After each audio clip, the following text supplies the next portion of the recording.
Oh no, it's budget time. I never really understand how everything costs so much more in a condominium. Doors and runners and all of these things cost three times what they normally cost the rest of us. And the manager keeps saying to us, "I need more money." How can we make budgets less stressful? And I hear this all the time. So here to help us through this quagmire called budget time is Christina Adjett-Bradford. And I do want to say before we jump into this that Christina, you're with Adams and Miles LLP. Christina and I had an opportunity to teach some directors about budgeting, and we also presented at the ACMO CCI conference talking about finances. So I think the two of us are really comfortable with this today. So thanks for coming here today, Christina. And I know I called you at the last minute. So it seems that managers and directors get really stressed out at budget time. I go to sites and I'll ask the administrator, I'll say, "Where's the manager?" "Shh, it's budget time. Don't interrupt," right? To make matters worse, everyone seems to have a different idea about what and how much to budget, right? Is it really a 2-week process?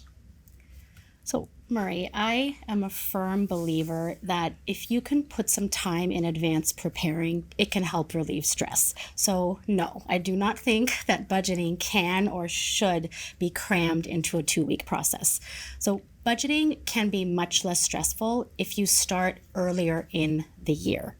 There are certain steps and timelines that boards and managers can take throughout the year. And I'll use a December 31st as a year end as an example. So you can start as early as May or June. So that's the 5th or the 6th month. At that point, what you may want to do is check to make sure that the reserve fund study is up to date.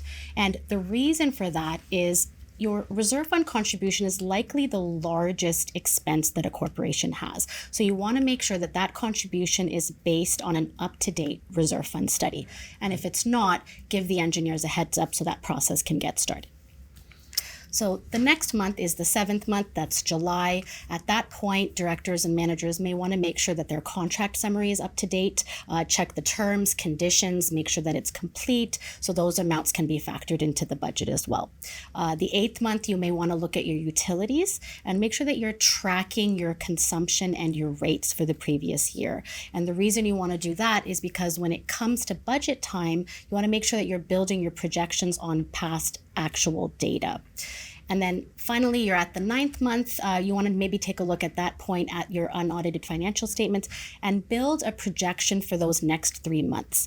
And you want to make sure that those 3 months projections are based on educated assumptions. So if you have scheduled maintenance, make sure you're factoring that in as well. So as you can tell, there's a lot that has to be done before the budget gets done. So absolutely no need to wait until the last minute. Some advance work definitely can alleviate some of that stress that directors and managers often feel at budget time. Yeah. Good advice all along. So by scheduling this, even starting as early as you say, as the 5th month, takes away that time crunch and that sense of urgency at the end. There can be a lot of numbers on a budget. The templates tend to look very complicated a lot of times, and I know that the templates for a budget is not necessarily the unaudited financial statement. One comes from the other, but they may not look the same. Is there any way to simplify the process, perhaps giving directors a preview on some extraordinary costs that you're going to have to factor in this year, that sort of thing? And I'm really looking, before we get into the budget approval meeting with the board, what sorts of things can happen ahead of that? Right. So I think this is a really important issue, and it doesn't just impact the current directors that are in place or the current manager, but it can impact the ones that follow for your corporation. And what that issue is, budget notes. So I always say, as an auditor, it's all about documentation. So budget notes should be detailed, your calculations should be well supported, and you should show exactly how you arrive at the number that is showing in your budget. So for example, if you have a legal budget of about $5,000, don't just plop that number in the budget. Show how you arrived at it. So for example, let's say the manager estimates that there's going to be 3 compliance letters that cost about $750 each. Let's say you're expecting the lawyer to do a review of the corporation's bylaws and rules. Reach out to the lawyer and get an estimate for that as well. Let's say that's $1,800. And then there's going to be miscellaneous legal opinions at about $950. If I did that math right, that should add to $5,000. So have that breakdown. Also, don't fall into the trap of just taking this year's number and increasing it by a certain percentage. There's really no support behind that. Take a look at what's included in this year's number, especially when you're looking at repairs and maintenance. If you don't expect something to repeat next year, don't include that cost. However, if you are expecting something different, for example, your kitchen stack cleaning is due, factor that into your budget for next year. So the main point is get granular and make sure that you're documenting. And if you follow this approach, what I find is that directors can look at the assumptions, ask questions, and make decisions. So in that legal example that I gave, let's say the manager proposed that there are going to be 3 compliance letters. The directors may come along and say, I don't think we're going to have 3 compliance letters, and make a request and reduce that budget. A best practice that we suggest is to have that request documented. So what you'll have in your budget package is the original budget that was prepared and drafted by the manager, any requests made by the directors, and then ultimately the final approved budget. Right. I tell managers all the time, they work so hard on the budget, and then they go to the budget meeting and directors start changing things, and they start to take it personally. But if you've presented a reasonable budget, you've done your job, yes. Right? And so we'll leave it at that. Now, I hear all the time that a board will request, even before the budget, the final budget is put together, they'll say, we only want to see X percent this year, 3%, 2%, whatever it might be, perhaps a number equal to CPI, for example. What's wrong with that approach? So I understand where the approach comes from. Money's tight, funds are limited all around post-pandemic. So I get the temptation that directors feel to hit, they have a target number in mind. But think about the scenario when your actual cost to operate the community and maintain the assets of the corporation. What if those costs are increasing at a rate that's faster than inflation? What is going to end up happening is your corporation is going to end up in a deficit position. You may have cash flow issues. And now all of a sudden the directors may have to put off repairs that are necessary because they don't have the funds available. So what ends up happening at that point when costs are deferred, repairs are deferred, it ends up costing a lot more later on. So budgets should not be artificially low. They should be based on actual costs. No one is getting helped if directors just want to keep fees at a certain level. Yeah, agreed. That makes a lot of sense.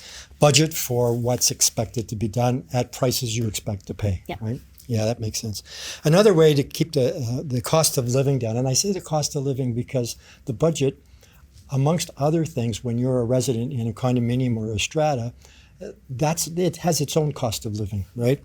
So one way to keep that down is to apply the previous year's surplus, right? So we won't ask for quite so much from the residents because we're gonna take some of our surplus from previous years. Is that a good approach? It can be used in certain cases. I think the cases where it makes sense to follow that approach is if the corporation has a significant amount of surpluses in their operating fund. And I'd caution against following that approach more than once, more than twice in a row. There are other ways that the surpluses can be put to better use. One of them, perhaps setting up a contingency fund for, no one has been immune to the increases in insurance premiums, insurance deductibles. That's the world that we're living in. Yeah. So one way to use those surpluses, set up a contingency fund that you can use to self-insure some of these events that are happening. And what happens is you may be approaching insurance less to make claims, and then you can control or perhaps limit the increase in your insurance premium and your deductible. Another thing that your contingency fund can be used for is these multi-year tests that no condo, no strata is immune to those. So, for example, these fire safety inspections that have to be done, the 5-year elevator load tests that have to be done as well. And some of those, if you're living in a community that has elevators, those could cost up to $10,000 per elevator cap. So they can end up to be quite costly. So if you set up a contingency fund from your built up surpluses, what happens is instead of increasing fees in a certain year when these tests come up, you can just draw on those contingency funds. So you end up limiting or removing the fluctuations in your fee increases. Those really big fluctuations, right? Yeah. Like a 6 or 7% increase this year and a 2% increase next year. Yeah, you're smoothing costs. Yeah. Right, you're accruing the costs. Yeah, that makes a lot of sense. That's a fantastic tip. And I think it's something that every board out there, whether you're a strata or a condo, you should be considering that. Those tests can be quite expensive. And even, as you said, in the fire safety, there's the 1 year, 2, 3, 5, 6, 7, 12, and 15 year. And those tests are expensive. So it makes sense to accrue those funds. I like that. And to be self-insured for those claims. With earlier today, we did an interview and we saw that some of the deductibles are as high as $150,000, $200,000, $250,000. Right. And so you're going to have a lot more self-insured events. Really good advice. Before we end this interview, that was a great tidbit. I really like. I'm going to take that one away with me. Do you have any other little tips and hints that you can share with our viewers? Sure. So this, not to do with numbers, but I think communication in a condo or strata community is extremely important. So I know there's always the advice out there to communicate at the end of the year before the budget comes out, but another suggestion is to have a mid-year meeting and share information that maybe you have at that point about potential cost increases that are in the pipeline, and then follow it up with another meeting at year end. What I find is owners and people can be quite reasonable when you give them the information in the background that supports the increase. And also early communication is critical. So nobody likes surprises. So if you have that mid-year meeting and tell them there's a cost that's going to be increased, I find that it avoids that sticker shock, surprise. People are better informed and you have a much happier community. It's funny you were saying that, and the thought in my head was sticker shock. It was great tips all the way around. Any last comments? I think, as in life, do not stress, prepare. Prepare as much as you can. Also communicate as soon as you know about cost increases. And remember at the end of the day what the purpose of your budget is.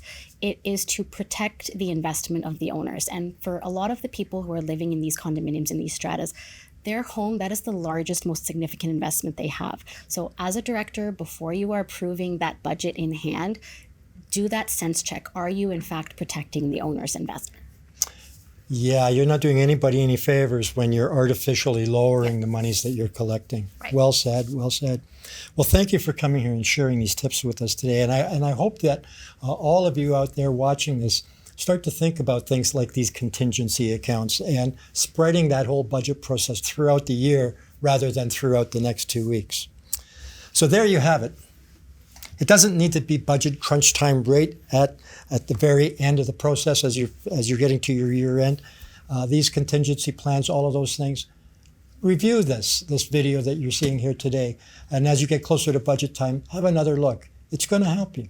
Until next time, I'm Murray Johnson, and this has been your Condo Connection.